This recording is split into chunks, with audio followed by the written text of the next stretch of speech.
የአሜሪካና የቬንዙዌላ ውጥረት ከምንጊዜውም በላይ ወደ ከፋው ደረጃ እየተሸጋገረ ነው። አሜሪካ የማዱሮን አስተዳደር ሳላስወግድ እንቅልፍ የለኝም እያለች ነው። በሳምንቱ መጨረሻ አሜሪካ የቬንዙዌላን ነዳጅ ይዞ ነበር ያለችውን ተጨማሪ ግዙፍ የነዳጅ ጫኝ መርከብ መያዟ ተሰምቷል። አሜሪካ በአንድ ወር ጊዜ ውስጥ ብቻ 3 የነዳጅ ጫኝ መርከቦችን ለመያዝ ሙከራ አድርጋ ሁለቱ ተሳክቶላታል። ፕሬዚዳንት ትራምፕ የቬንዙዌላው ፕሬዚዳንት ኒኮላስ ማዱሮን አስተዳደር በአደገኛ እጽ ወንጀለኝነት ይከሳሉ። ካርቴል ዴ ሎስ ሶሎስ የሚባለውን የወንጀል ድርጅትም የሚመሩት ራሳቸው ማዱሮ ናቸው ሲሉ ትራምፕ ደጋግመው ሲናገሩ ተሰምተዋል።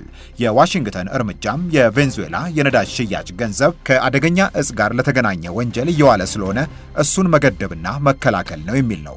ለዚህ የባህር ላይ ወታደራዊ እርምጃ ከተዋጊ ጄቶች እስከ ሚሳኤል ተሸካሚ የጦር መርከቦች የታጠቁ ከ15000 በላይ ወታደሮችን አሜሪካ በካሪቢያን ባህር ዙሪያ ማሰማራቷ ተነግሯል። ይህ ጦር በፕሬዝዳንቱ በተሰጠው ትዕዛዝ መሰረት ወደ ቬንዙዌላ የሚገባና የሚወጣ የነዳጅ ጫኝ መርከቦችን ጉዞ የማስቆምና እርምጃ የመውሰድ ኃላፊነት ተሰጥቶታል።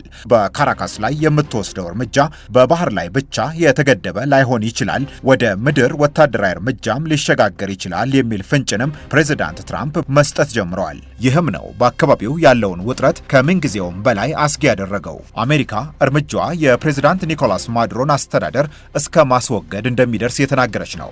ራሳቸው ፕሬዝዳንት ማዱሮ ደግሞ የአሜሪካ ፍላጎት እኔን አስወግዳ የቬንዙዌላን የነዳጅ ሀብት ለመቆጣጠር የመፈለግ የለየለት የውንብድና ተግባር ነው ያሉት ነው የአሜሪካን እርምጃ። ግን ከዚህ ሁሉ ጀርባ ያለው ምን ይሆን?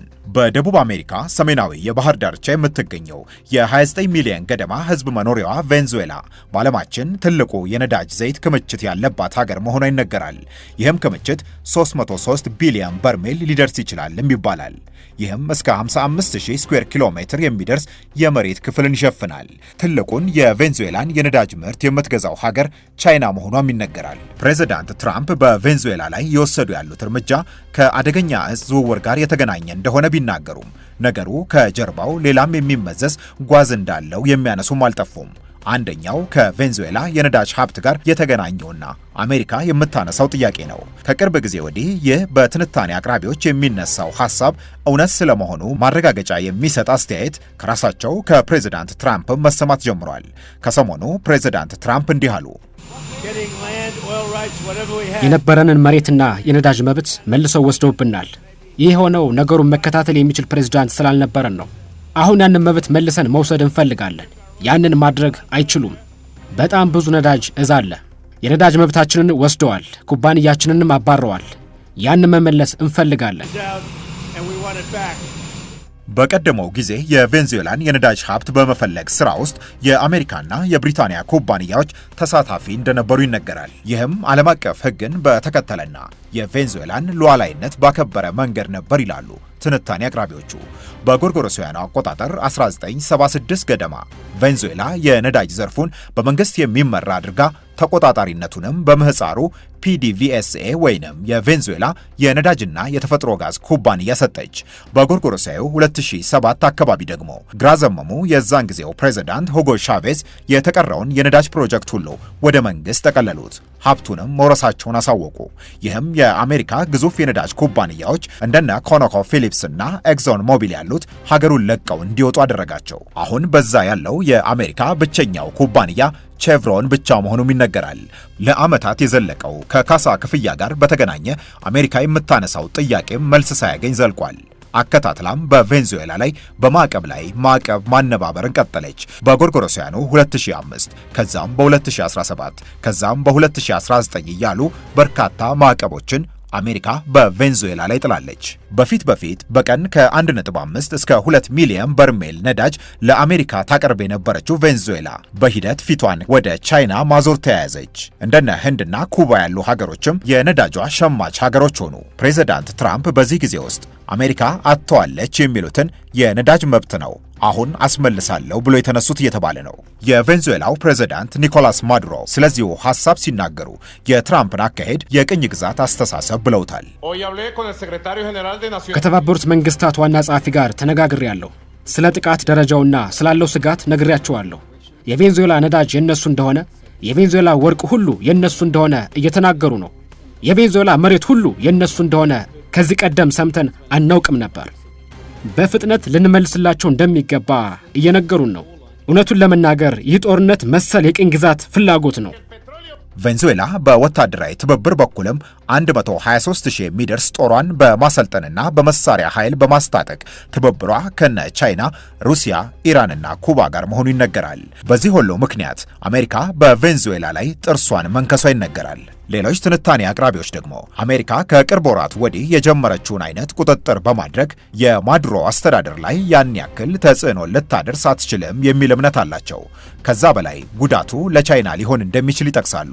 ቻይና የቬንዙዌላን ነዳጅ በቅናሽ ዋጋ እንደምትሸምት የሚያነሱት ትንታኔ አቅራቢዎቹ ቻይና ድፍድፉን ነዳጅ ገዝታ በሀገሯ አጣርታ እንደምትጠቀምበት ይጠቅሳሉ።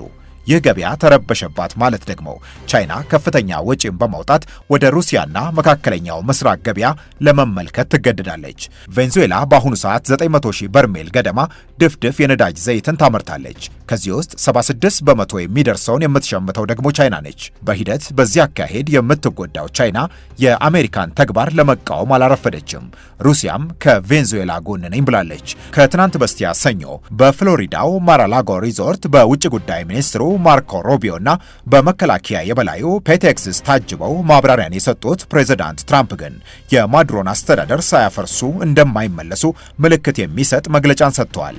ፕሬዝዳንት ኒኮላስ ማዱሮ ስልጣኑን ቢለቅ የተሻለው አማራጭ ይሆናል፣ ብልጣብልጥ ልሁን ካለ ግን ያ የመጨረሻ ሙከራው ይሆናል ብለዋል ፕሬዝዳንት ትራምፕ በንግግራቸው። አሜሪካ ከያዘቻቸው ሁለቱ የነዳጅ ጫኝ መርከቦች 4 ሚሊዮን በርሜል የቬንዙዌላን ነዳጅ መውሰዷ ተነግሯል። ፕሬዝዳንት ትራምፕ ይህንን ነዳጅ ከፈለግን እንሸጠዋለን፣ ከፈለግን ደግሞ እናስቀምጠዋለን፣ ነዳጁን ብቻ ሳይሆን መርከቡንም የፈለግነውን እናደርገዋለን ብለዋል። ፕሬዝዳንት ማዱሮ በዚህ ሁሉ ጫና ውስጥ ቢሆኑም የመጣውን ሁሉ በጋራ ለመቀበል ህዝቡን ተዘጋጅ ብለው እየቀሰቀሱ ነው። የቬንዙዌላን ምድር ለመጠበቅ ማመንታት የሀገር ክህደት ነው።